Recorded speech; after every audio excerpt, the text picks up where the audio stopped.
What's the wildest thing you've ever seen at a public demonstration of martial arts? I guarantee I have something weirder, and it happened in 1905. Robert Tait McKenzie was a doctor, artist, sculptor, university professor, pioneer of physical therapy and other physical culture disciplines both in Canada and the United States, but it's his time in jiu-jitsu that we're concerned with here.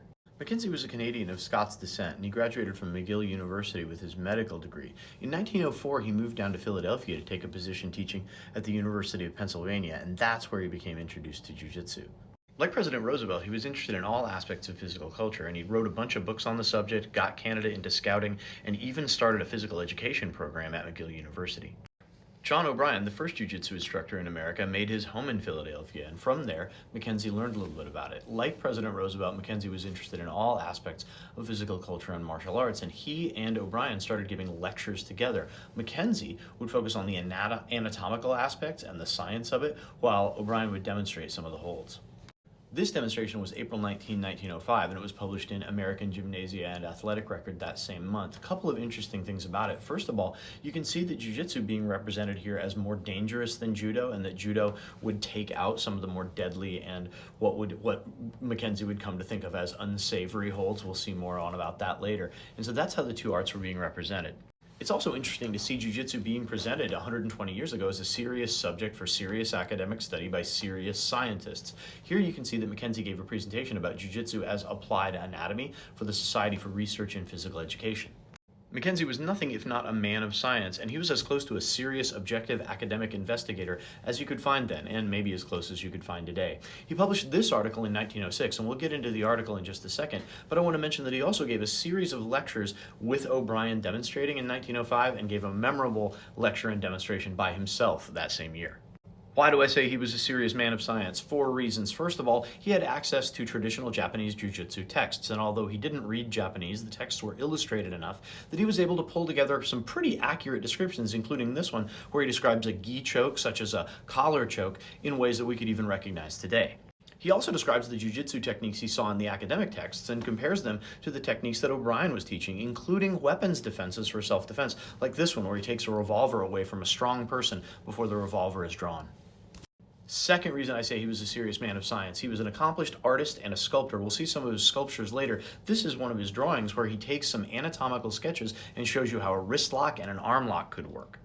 The third reason I say he was a serious man of science is he wasn't a fundamentalist. He gave lectures about jiu-jitsu, took part in demonstrations, but he also criticized jiu-jitsu, and we'll see some of that in a moment. But more than anything, he criticized the fairy tales and legends that are often told of Japanese martial arts, making them mystical, as opposed to what he thought they were, which was good, sound, anatomical physical practice.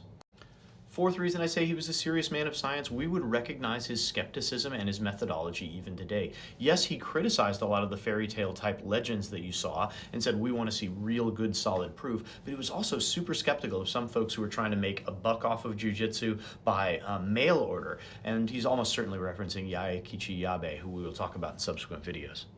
Apart from his drawing and painting, McKenzie was also an accomplished sculptor, and you can still see this sculpture of a young Ben Franklin he did in 1911 on the University of Pennsylvania's campus today. But you've been waiting for the demonstration, so let's talk about the demonstration. Imagine you're a student at the University of Pennsylvania. Imagine you have some interest in medicine, perhaps anatomy. Imagine you see a public lecture advertised where Dr. McKenzie here is going to show a demonstration of the new Japanese art of jiu-jitsu. Now imagine he starts wheeling out frozen cadavers. No, you did not hear that wrong. On April 10, 1905, Dr. McKenzie wheeled out not one, not two, but several frozen corpses in order to demonstrate how jiu-jitsu's joint locks would work on them. This is from the Daily Kennebec Journal on April 11, 1905, and as you can see, there was apparently a large assemblage of doctors and students in the gymnasium to watch him do his thing. Must have been a slow Friday night. In what has to be the weirdest demonstration of jiu-jitsu anyone had seen before or since, and yes, I'm including car-jitsu, and yes, I'm including high rollers, McKenzie demonstrated what appears to be a wrist lock on one corpse, and then shoulder locked the other. So he broke the wrist and shoulder of one cadaver, moved on to the next cadaver, and then tore all the ligaments from their fastening, dislocating the arm, and then moved on to some other cadavers, demonstrating all the grips and twists that make up the jiu-jitsu artist's stock in trade. There's no specificity about exactly how many cadavers there were, but at least 3 and probably more. I don't know what your reaction is to the mutilation of corpses as popular entertainment, but all I'm saying is I'm glad I live in a world with Netflix and Hulu. I'm not being completely fair to McKenzie with that last bit because the audience for this demonstration was clearly students at the University of Pennsylvania, particularly those with an interest in medicine and anatomy. It wasn't vaudeville like many of the other jiu-jitsu demonstrations that were happening at the time, and we'll talk about those in subsequent videos. I mentioned that McKenzie was neither a super fan of jiu-jitsu nor a super critic of jiu-jitsu, but someone that tried to be as fair and objective as he could. Still, when you see this article from March 1905 where he says jiu-jitsu needs fixing because it's too brutal, there are many features of it that are abhorrent to American sportsmanship and no fair man would stoop to, you can't help but think, you wrote this and then 4 weeks later you were breaking corpses' arms on stage? Even if McKenzie had never been involved with jiu-jitsu, he would have lived an incredible life. He was a World War I veteran, and he used both his artistic skills and his background in physical therapy to create innovative rehabilitation protocols. He was also among the first people to make realistic masks using his sculpting skills for disfigured soldiers returning home from the war. His legacy in terms of physical culture in both the US and Canada is secure. He pioneered physical fitness programs, he helped to develop modern physiotherapy practices, and today in Ontario at York University, there's even a gym named after him, the Tait McKenzie Centre. If they had a morgue, they probably should have named that after him too.